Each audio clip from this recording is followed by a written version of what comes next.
Remember, that dairy gland has been manipulated to be producing a heck of a lot more milk than that animal naturally would produce. It doesn't need to make as much milk as we want her to make because she has one calf usually. So they don't make huge surpluses. They're not out here feeding the rest of the herd in the wild, right? So this is a beef animal, and so you can manage this mob. Here's the wire here, but holy smokes, when you get that kind of activity and you look at the seed heads and the salivation that I talked about, remember the importance of spit.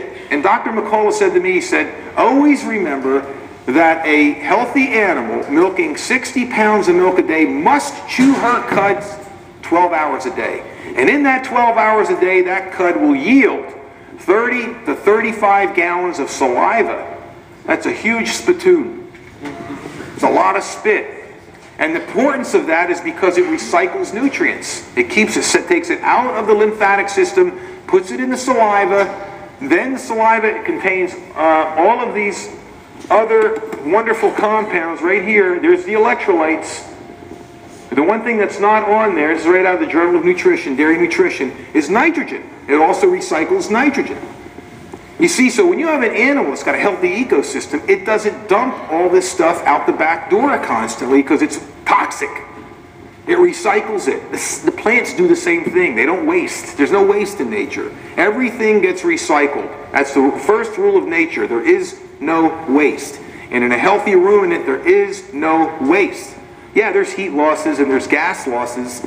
Methane, for example. They talk about animals being, one of the reasons why ruminants make methane gas. Methane gas is the coupling up of hydrogen gas with carbon dioxide. And the significance of that is the ruminant in its wisdom needs to do that to keep the pH of the rumen high. Because hydrogen acidifies the rumen. So it takes carbon dioxide, hooks it up with hydrogen, and then releases it, burps it out, so that the hydrogen doesn't build up in the rumen, creating a lot of acidity, dropping the pH, driving the animals basically off the map. Now, when they say grass-fed animals produce more methane than grain-fed animals, that's a myth. In a way, yeah, what they did is they measured the expelling of the methane gas, and they said, see, CAFO animals are more environmentally sound than grass-fed animals because they fart less and they burp less. And there's less methane going up there. And what they don't take into consideration is, okay, where did all that hydrogen go that wasn't burped out, that now causes acidosis, lactic acidosis? Because that's how you blow the feed off the animals. That's how you destroy the livers. All right, it goes eventually out the back door. If you check the urine of those animals and you check the manure of those animals with pH meters, etc., you will find that nothing is wasted.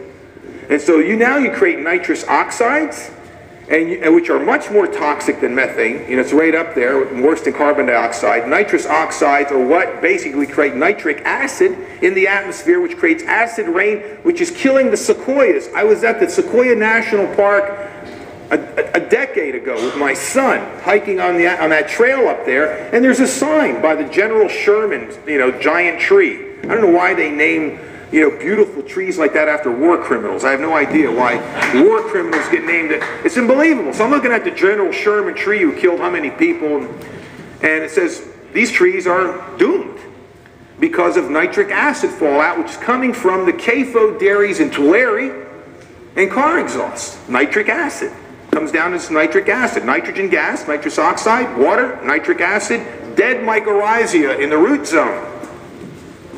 Yeah. So, and then they don't deal with the fact that the methogenic bacteria, which create methane in the rumen, are also counterweighted in the soil by the methosequestering bacteria that use methane to make their own bodies. There's certain bacteria that in the soil eat methane.